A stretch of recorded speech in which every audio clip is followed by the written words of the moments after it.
समस्त को praise the Lord. प्रभु आज सुंदर सहभागिता देले समय देले से मु प्रभु को धन्यवाद दिए। मो प्रिय माने आउ निश्चित भाव में आम कि विषय शुणा जहा अधिकांश लोकों सहित जड़ित होकर रही थाए। आ से विषय हूँ प्रकृत एक समस्या बा आम मान जीवन में जितेबाला कठिन परिस्थिति दे जितेबाला आम गति करुछु से समय आम कौन करवा दरकार। जो समय अनेक लोकों जीवन में बाधा आसी थाए ताहा हो पारे एक भाई को जीवन में हो कि एक भौणी को जीवन में हो से माने कौन करती अनेक लोकों को जनाती निजर समस्या को ताहा फोन माध्यम निजर परिवार को हो किंबा ताहा प्रतिवासी को हो किंबा सांगसाथी को हो अनेक माध्यम जन था। प्रकृत जितेबले से माने निजे डिप्रेशन को पलई था। आउ समस्या मनुष्य जीवन में जितेबले आसे ताहले प्रकृत ये समस्या को दूर करने आम मान को कौन करवा दरकार। कारण हो पारे एक व्यक्तिमय जीवन में जार समस्या रही से समस्या किपरि समस्या अटे केमिति प्रभाव पकाउछि से व्यक्ति ही जाने जा जीवन में समस्या आसे।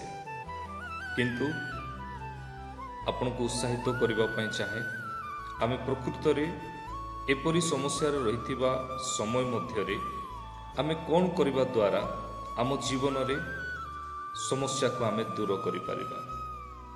आपण जदि देखिए मो सहित खोलतु जाकुब तार 4 पर्व आउ 7 आउ 8। अतएव तुम्हें माने ईश्वरंकर बशीभूत हुओ शैतान को प्रतिबाधा कर ताहेले से तुम्ह मानक निकटर पलई जीव। ईश्वरंकर निकटवर्ती हुओ सेथिरे से तुम्ह मानकर निकटवर्ती हेबे।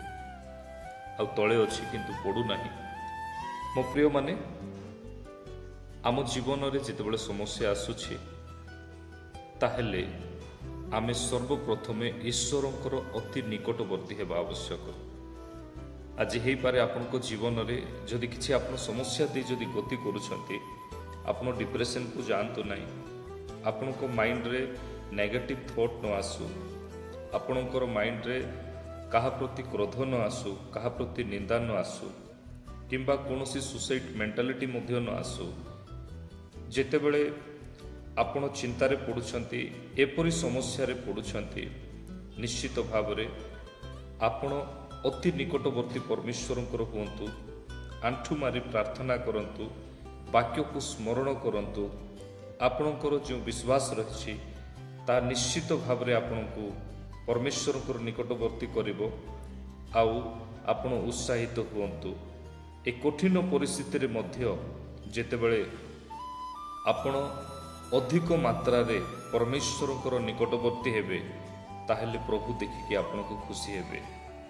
हे पारे आपणकर नेगेटिव थॉट किंबा नेगेटिव डिसीजन द्वारा आपणकर परिवार भांगी पड़िबो।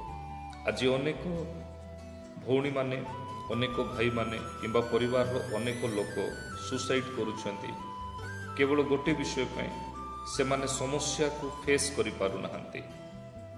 मो प्रिय माने हे पारे जे सुसाइड करिवे जदि तांकर छोट छोट छुआ अछंती से छुआ को से माने जीवन सारा मार दे पळौछंती। एथि पई ए प्रकार नेगेटिव थॉट न आसु, ए प्रकार खराब चिंता न आसु।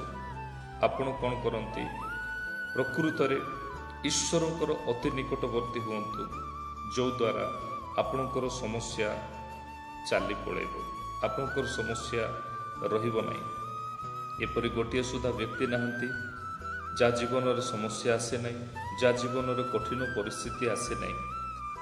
हे पारे मो प्रिय माने आमे जदि देखिबा मसा एपरि एक व्यक्ति थिले जे परमेश्वरंकर लोकमान को उद्धार करबा पई निजर राज सिंहासन को छाड़ी देथिले। ताहा कोनोसी 2 दिन बा 2 मास पई नथिला, 40 ବର୍ଷକୁ ସେ ରାଜସିଂହାସନ ଛାଡ଼ିଲେ ଆଉ ସେଇ 40 ବର୍ଷ ପରମେଶ୍ୱର ତାଙ୍କୁ ବି ଛାଡ଼ିକି ଥିଲେ। ଯେଉଁ ସମୟରେ ମଶା ସୁନାର ଥାଳରେ ଖାଉଥିଲେ, ସୁନାର ସିଂହାସନରେ ବସୁଥିଲେ, ଏପରି ପରିସ୍ଥିତି ମଧ୍ୟରେ ଯେତେବେଳେ ମଶା ସିଂହାସନକୁ ଛାଡ଼ିଲେ, ବର୍ଷେ ମଧ୍ୟରେ ପରମେଶ୍ୱର ତାଙ୍କୁ ଆହ୍ୱାନ କରିଥାନ୍ତେ, କିନ୍ତୁ କଲେ ନାହିଁ। କ'ଣ ପାଇଁ? ନା ତାଙ୍କ ମଧ୍ୟରେ ଗୋଟେ ଅନୁଭୂତି ଆସୁ। ଆପଣଙ୍କ ଜୀବନରେ ମଧ୍ୟ ଯଦି ସମସ୍ୟା ଆସୁଛି, ପ୍ରଭୁ ନିଶ୍ଚିତ ଭାବରେ ଏକ ଉତ୍ତମ ଅନୁଭୂତିକୁ ଦେଉଛନ୍ତି। ଆପଣ ପରୀକ୍ଷାରେ ପାସ୍ ହୁଅନ୍ତୁ। ଆପଣଙ୍କର ଜୀବନରେ ଯଦି କଠିନ ପରିସ୍ଥିତି ଆସୁଛି, ତାହେଲେ ପରମେଶ୍ୱରଙ୍କର ଅତି ନିକଟବର୍ତ୍ତୀ ହୁଅନ୍ତୁ। ଆଉ କୌଣସି ପ୍ରକାର ନେଗେଟିଭ୍ ଥଟ୍, ନେଗେଟିଭ୍ ଡିସିସନ୍କୁ ଆପଣ ଆଣନ୍ତୁ ନାହିଁ, ଆପଣଙ୍କ ଭିତରେ କାର୍ଯ୍ୟ କରନ୍ତୁ ନାହିଁ। ଚାहे ମଶା ହୁଅନ୍ତୁ କିମ୍ବା ବାଇବଲରେ ଅନେକ ବ୍ୟକ୍ତି ଅଛନ୍ତି ଯେଉଁମାନଙ୍କ ଜୀବନରେ କଷ୍ଟ ରହିଥିଲା, ଅନେକ ସମସ୍ୟା ରହିଥିଲା। ଆଉ ନିଶ୍ଚିତ ଭାବରେ ଆପଣ କିମ୍ବା ମୁଁ କିମ୍ବା ଆମେ ସମସ୍ତେ ସେ ସମସ୍ୟାକୁ ଆମେ ଦୂର କରିପାରିବା ଯେତେବେଳେ ଆମେ ଅତି ନିକଟବର୍ତ୍ତୀ ପରମେଶ୍ୱରଙ୍କର ହେବା।